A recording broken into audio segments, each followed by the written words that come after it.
ماہرین بیماری کے اس گروہ کو پیورپیرل سائیکوسس کہتے ہیں۔ پیورپیرل سائیکوسس کا مطلب بچے کی پیدائش کے بعد کے 6 ہفتے اور سائیکوسس کا مطلب شدید ذہنی بیماری، لہٰذا پیورپیرل سائیکوسس کا مطلب ہے ایسی شدید ذہنی بیماری جو کسی عورت میں زچگی کے فوراً بعد رونما ہوتی ہے۔ یہ عام طور پر حیرانی کا باعث ہوتی ہے کیونکہ عام طور پر یہ توقع کی جاتی ہے کہ بچے کی پیدائش کے بعد جو ہے وہ مائیں بہت خوش ہوتی ہیں۔ پیورپیرل سائیکوسس بہت کم یعنی ہر 500 زچگیوں میں سے کسی ایک میں ہوتا ہے۔ اگر کوئی عورت اس بیماری میں پہلے مبتلا رہ چکی ہو یا اس کے خاندان میں کوئی فرد اس قدر شدید ذہنی مرض میں مبتلا ہوا ہو کہ اس کو نفسیاتی علاج کی ضرورت پڑی ہے تو اس کو اس مرض سے متاثر ہونے کے امکانات زیادہ ہوتے ہیں۔ یہ خیال کیا جاتا ہے کہ پیورپیرل سائیکوسس دوسرے اوقات میں ہونے والی دیگر بیماریوں سے الگ ایک خاص ذہنی بیماری ہے، تاہم اب اسے مینک ڈپریشن یا اسکیزوفرینیا سمجھا جاتا ہے، جس میں بچے کی موجودگی کی وجہ سے کچھ خاص مسائل پیدا ہوتے ہیں۔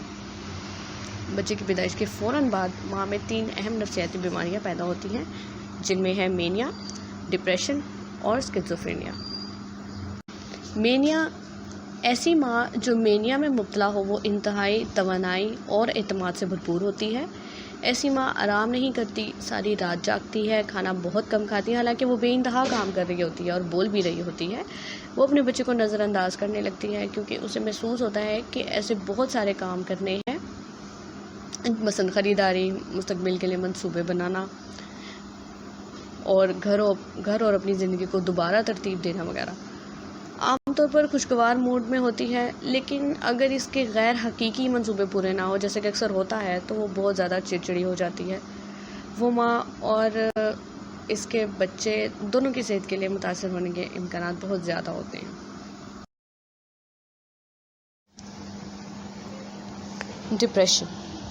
شدید ڈپریشن میں مبتلا ماں بالکل مختلف ہوتی ہے۔ وہ شدید تکلیف میں ہوتی ہے، مایوسی کا شکار ہوتی ہے، شدید کمزوری اور تھکن کا بھی شکار ہوتی ہے۔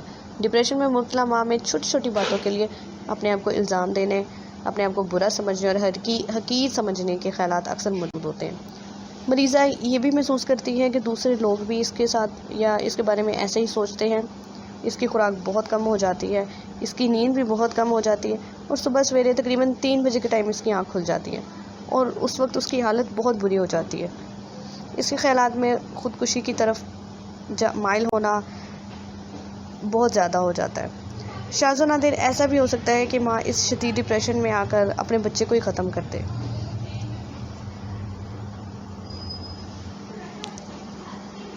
اسکیزوفرینیا۔ اسکیزوفرینیا ایک ایسی نفسیاتی بیماری ہے جس میں ماں کے خیالات اور احساسات عجیب سے ہو جاتے ہیں۔ وہ یہ سوچ سکتی ہے کہ اس کے آس پاس جو کچھ بھی ہو رہا ہے وہ کسی خاص طریقے سے اس سے تعلق رکھتا ہے۔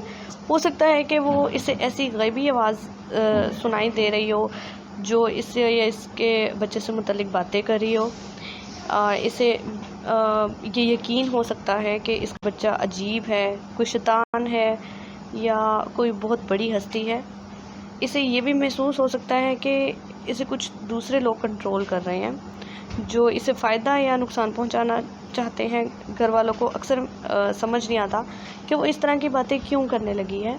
وہ اپنے بچے کو نظر انداز کر سکتی ہے، اس کے ساتھ عجیب حرکتیں بھی کر سکتی ہے اور اگر اسے ایسا لگے کہ لوگ بچے کو نقصان پہنچانا چاہتے ہیں تو وہ اس کی غیر معمولی حفاظت بھی کرتی ہے۔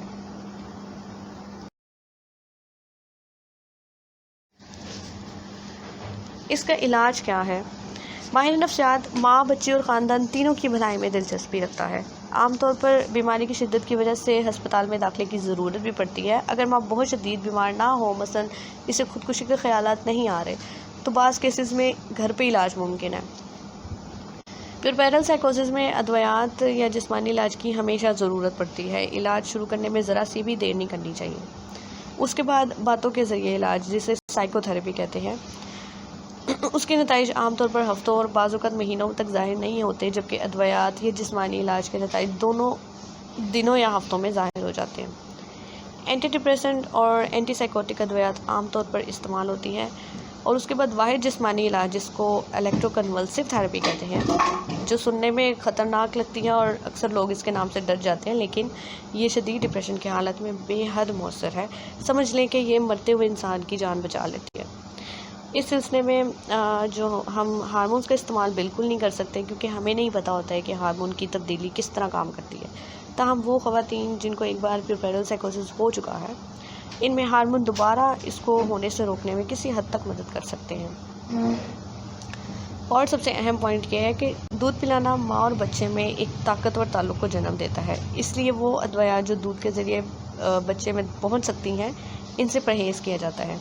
خوش قسمتی سے جو اینٹی ڈپریسنٹ ہے وہ دودھ میں نہایت ہی معمولی مقدار میں شامل ہوتی ہے، اور ان کی وجہ سے دودھ پلانے سے روکنے کی ضرورت بالکل نہیں پڑتی۔